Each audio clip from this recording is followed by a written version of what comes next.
आगे की कहानी। कहिए। दरअसल विभा कल त्योहार है, इसलिए अपने मायके आना चाहती है। अगर आप उसे भेज दें तो अच्छा रहेगा।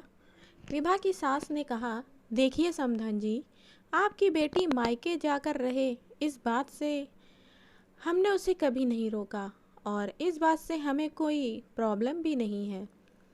कुछ दिनों पहले मैं अपने रिश्तेदार के यहाँ शादी में गई थी। वहाँ आपकी बहू अनुराधा की माताजी से मिलने का मौका मिला।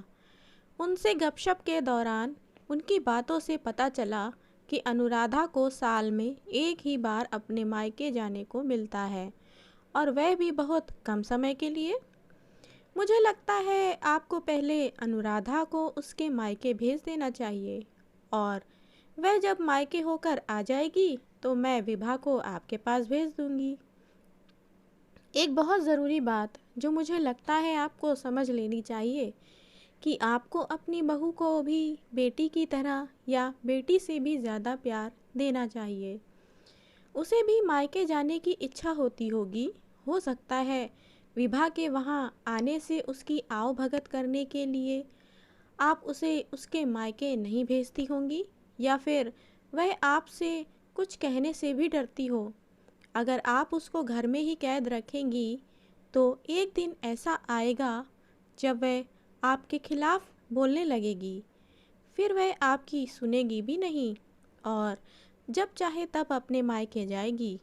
ऐसी परिस्थिति आए, इससे अच्छा है कि आप ही कुछ बदलाव अमल में लाएं, जिससे आपका रिश्ता और रिश्ते की मिठास खराब ना हो। सरोजा को अपने समधन के हर एक शब्द में सच्चाई नज़र आई।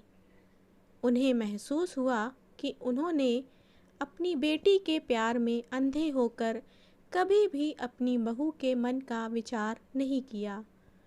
उन्होंने हमेशा ही अपनी बेटी को अपने बहू से ऊपर रखा। दूसरी तरफ विभा भी अपनी भाभी के बारे में हो रही इस बातचीत को सुन रही थी। उसने भी महसूस किया कि वह कभी भी अपनी भाभी के साथ ठीक से बात नहीं करती, और जब जब वह अपने मायके जाती है तो भाभी थोड़ी उदास रहती है। सरोजा जी ने अपनी बहू को बुलाया और उसे कहा कि अनुराधा कुछ दिनों के लिए विभा नहीं आने वाली है, इसलिए पहले तुम अपने मायके होकर आओ। यह सुनते ही अनुराधा का चेहरा खिल गया, क्योंकि वह पहली बार था जब उसकी सास ने सामने से उसे अपने मायके जाने के लिए कहा था। अगले दिन अनुराधा अपने मायके गई, और इस बार एक दो दिन नहीं, पूरे हफ्ते भर रहकर आई और अपने माँ बाप से, अपने रिश्तेदारों से मिलकर आई।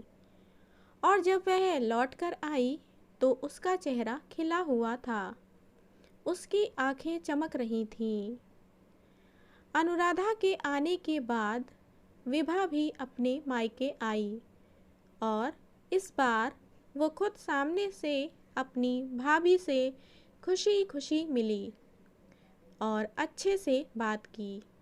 विभा ने अपनी माँ से बात करके उन्हें भी अच्छे से समझने में मदद की कि वे कहीं ना कहीं अनुराधा के साथ गलत व्यवहार कर रहे थे। दूसरी तरफ अनुराधा अपने ससुराल वालों के बदले रवैये से बहुत ही खुश थी। अब वह खुशी खुशी सबका ध्यान रखती और हर काम प्यार से करती। वह ध्यान रखती कि कोई भी ऐसी बात या काम ना करे जिससे घर में तनाव का माहौल पैदा हो। सरोजा जी अपनी बहू को खुद ही समय समय पर मायके भेज दिया करती। एक छोटे से बदलाव ने सास बहू और भाभी ननंद के बीच की कड़वाहट को दूर कर दिया और रिश्तों को और भी ज़्यादा मीठा और मजबूत कर दिया।